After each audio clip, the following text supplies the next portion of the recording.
This is an ABC News special report. Tragedy at Sandy Hook. And a good evening to all of you. I'm Diane Sawyer here with George Stephanopoulos at ABC News headquarters in New York. And we join you on the air this Sunday night because the people of Newtown, Connecticut are holding a vigil and President Obama is about to speak. He is in the auditorium at the Newtown High School, about a mile and a half from Sandy Hook Elementary, where so many children and teachers lost their lives last Friday, George. The president has already met privately with families and first responders who landed earlier today. And 4 times now as president, he's had this somber task. And Diane, this may be the most wrenching one yet. We all saw how the president got so choked up talking about this on Friday. And we should advise everyone at home that this may be very difficult for very young family members to watch. Yes, the president's always said the hardest and maybe the most important thing he does is try to fill a hole in the hearts of those who are suffering with words. I want to go to David Muir. He is outside the high school right now in rainy, somber Newtown. David?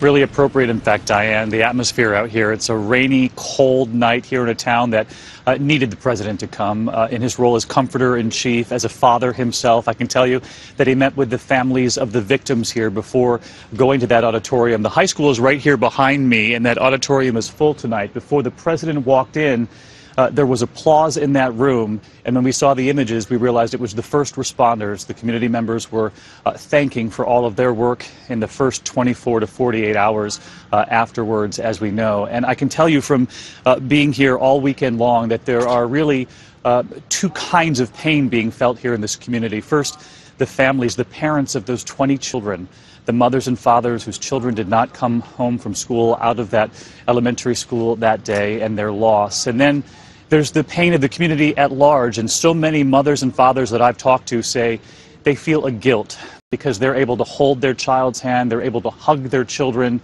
One woman said to me, you know, I drive to work every morning and see those little faces on my way to work, and I'm simply not sure at the end of the driveways which faces I won't see when school begins here. It's been a very painful couple of days here, and they are waiting to hear from this president. Diane, George. All right, David, and we've been hearing from interfaith ministers, one of whom said we need to be here to weep and to remember, but to show we are together. And right now, we're going to join the governor of the state, Governor Dan Malloy, who will be introducing the president. We will in many ways be made stronger for what has transpired, and we will get better. We are blessed today to have with us the President of the United States, who, upon meeting with Pat and I just a little while ago, said that the most difficult day of his presidency was Friday, when he heard the news of that which had befallen this community. I assured him that Connecticut, Newtown, and Sandy Hook are strong, and I welcomed him on your behalf to our community. I now introduce the President of the United States.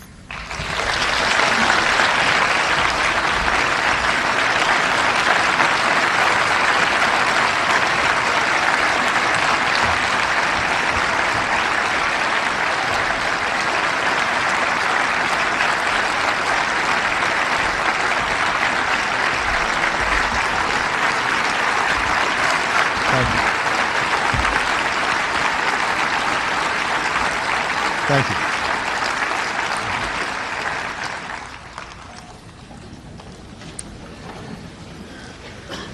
Thank you, Governor. To all the families, first responders, to the community of Newtown, clergy, guests. Scripture tells us, do not lose heart. Though outwardly we are wasting away, inwardly we are being renewed day by day. For our light and momentary troubles are achieving for us an eternal glory that far outweighs them all. So we fix our eyes not on what is seen, but on what is unseen. Since what is seen is temporary, but what is unseen is eternal. For we know that if the earthly tent we live in is destroyed, we have a building from God, an eternal house in heaven, not built by human hands.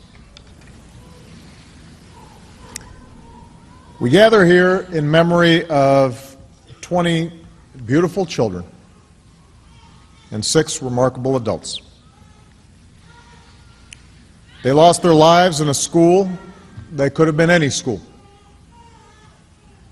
in a quiet town full of good and decent people that could be any town in America. Here in Newtown, I come to offer the love and prayers of a nation.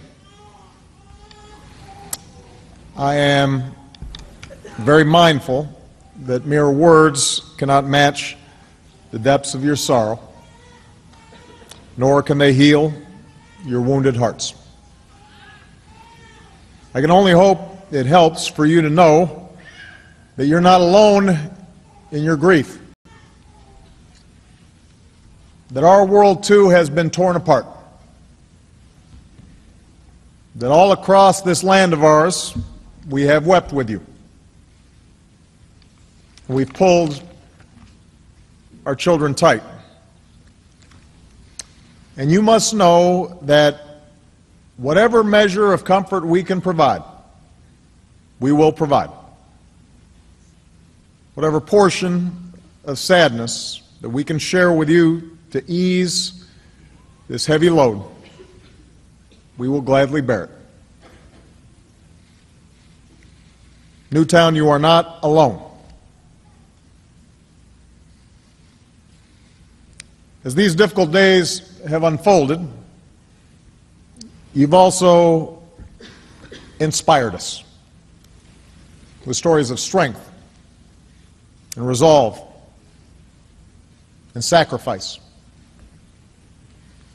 We know that when danger arrived in the halls of Sandy Hook Elementary, the school's staff did not flinch. They did not hesitate. Don Hochsprung and Mary Sherlack, Vicki Soto, Lauren Russo, Rachel Davino, and Anne Marie Murphy.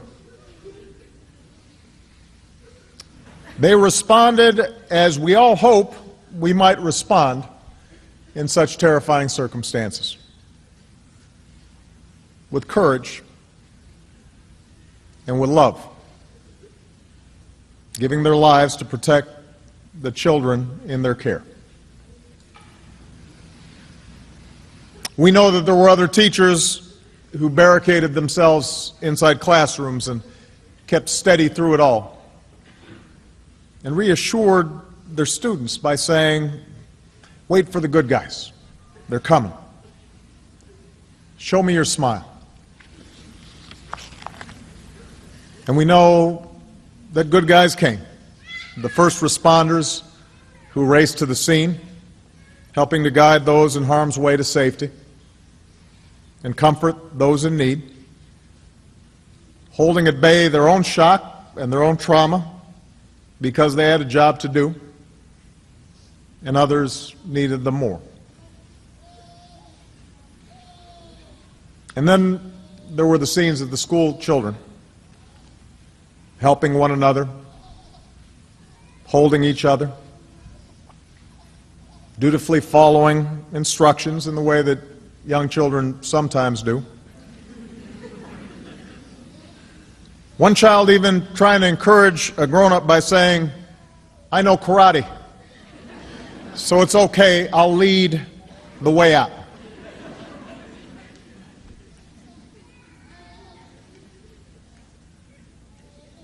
As a community, you've inspired us, Newtown. In the face of indescribable violence, in the face of unconscionable evil, you've looked out for each other, and you've cared for one another. and you've loved one another. This is how Newtown will be remembered. And with time and God's grace, that love will see you through. But we as a nation, we are left with some hard questions. You know, someone once described the joy and anxiety of parenthood as the equivalent of having your heart outside of your body all the time, walking around. With their very first cry, this most precious, vital part of ourselves, our child, is suddenly exposed to the world, to possible mishap or malice. And every parent knows there's nothing we will not do to shield our children from harm. And yet we also know that with that child's very first step, and each step after that, they're separating from us. That we can't always be there for them. They'll suffer sickness and setbacks and broken hearts and disappointments. And we learn that our most important job is to give them what they need to become self-reliant and capable and resilient, ready to face the world without fear. And we know we can't do this by ourselves. It comes as a shock at a certain point where you realize no matter how much you love these kids, you can't do it by yourself. That this job of keeping our children safe and teaching them well is something we can only do together, with the help of friends and neighbors, the help of a community, and the help of a nation. And in that way we come to realize that we bear a responsibility for every child, because we're counting on everybody else to help look after ours. That we're all parents. That they're all our children. This is our first task, caring for our children. It's our first job. If we don't get that right, we don't get anything right. That's how, as a society, we will be judged. And by that measure, can we truly say, as a nation, that we're meeting our obligations? Can we honestly say that we're doing enough to keep our children, all of them, safe from harm? Can we claim as a nation that we're all together there, letting them know that they're loved and teaching them to love in return? Can we say that we're truly doing enough to give all the children of this country the chance they deserve to live out their lives in happiness and with purpose? I've been reflecting on this the last few days, and if we're honest with ourselves, the answer is no. We're not doing enough,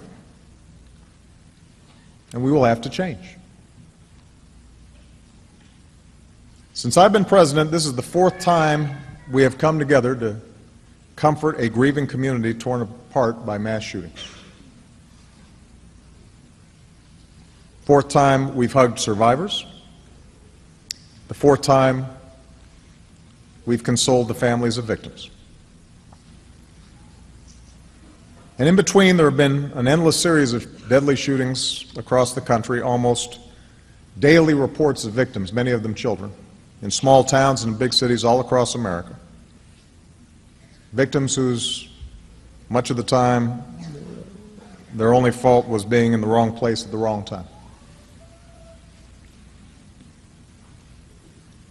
We can't tolerate this anymore. These tragedies must end. And to end them, we must change. We will be told that the causes of such violence are complex, and that is true. No single law, no set of laws can eliminate evil from the world or prevent every senseless act of violence in our society. But that can't be an excuse for inaction. Surely we can do better than this. If there's even one step we can take to save another child, or another parent, or another town from the grief that's visited Tucson and Aurora and Oak Creek and Newtown, and communities from Columbine to Blacksburg before that, then surely we have an obligation to try. In the coming weeks, I'll use whatever power this office holds to engage my fellow citizens, from law enforcement to mental health professionals to parents and educators, in an effort aimed at preventing more tragedies like this. Because what choice do we have? We can't accept events like this as routine. Are we really prepared to say that we're powerless in the face of such carnage? That the politics are too hard? Are we prepared to say that such violence visited on our children year after year after year is somehow the price of our freedom?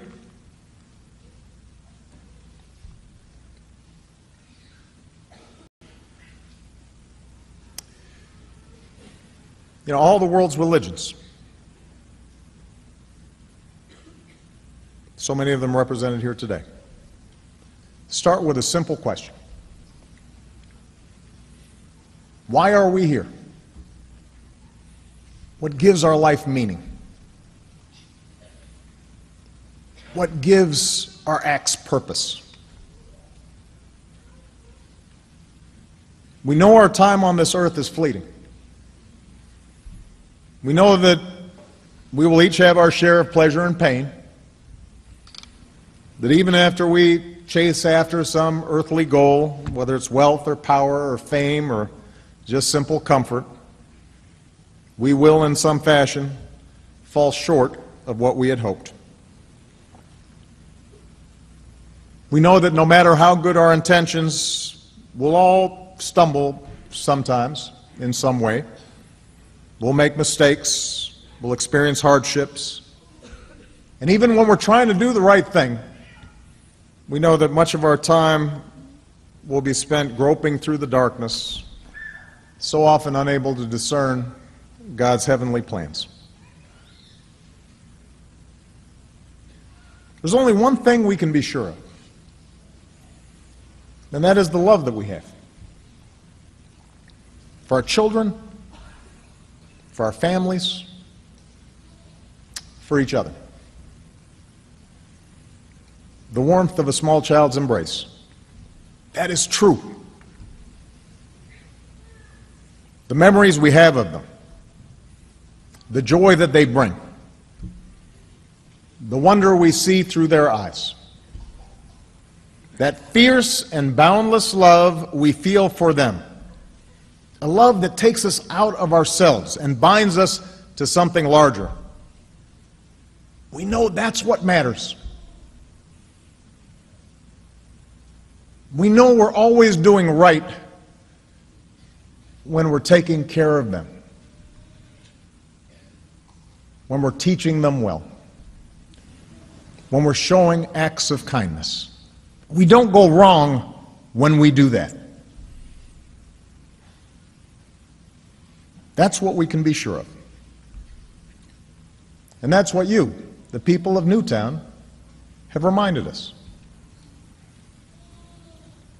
That's how you've inspired us. You remind us what matters.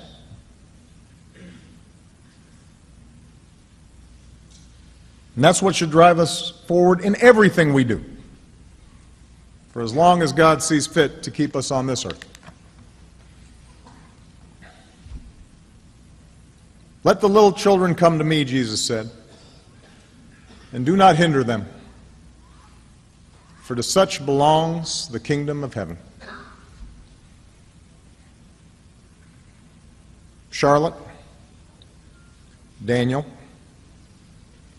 Olivia, Josephine, Anna, Dylan, Madeline, Catherine,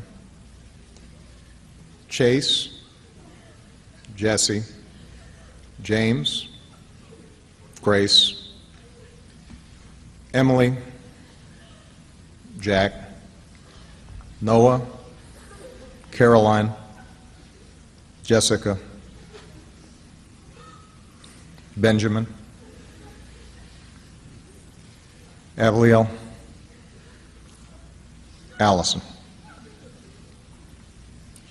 God has called them all home. For those of us who remain, let us find the strength to carry on and make our country worthy of their memory. May God bless and keep those we've lost in His heavenly place. May He grace those we still have with His holy comfort. And may He bless and watch over this community and the United States of America.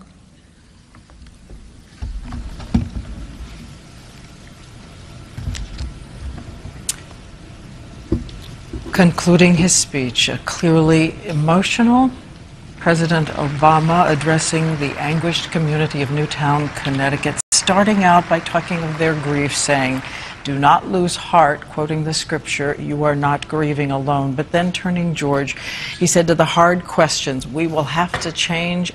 This cannot be tolerated anymore. Noted that this is the fourth time as president he's had to comfort a community after a mass shooting. He said we have to make a country worthy of the memory of all the children whose names he read at the close of that prayer. And Diane, you talk about emotion, not only the president, you could hear those sobs in the crowd today as the president talked about the heroism of the adults in that school as well. As some of the little babies in the room cried as well, reminding everyone of the incredible small children who were lost. We thank you for joining us right now, and we return you to your regular programming, but we want you to know that all week long here at ABC News, we will be asking tough questions about how we all move forward, the tragedy at Sandy Hook, the search for solutions all week here at ABC News. Beginning tomorrow morning, we will be in Newtown tomorrow morning for a special edition of Good Morning America. Until then, for all of us at ABC News, thank you for joining us, and to you and to your families, good night.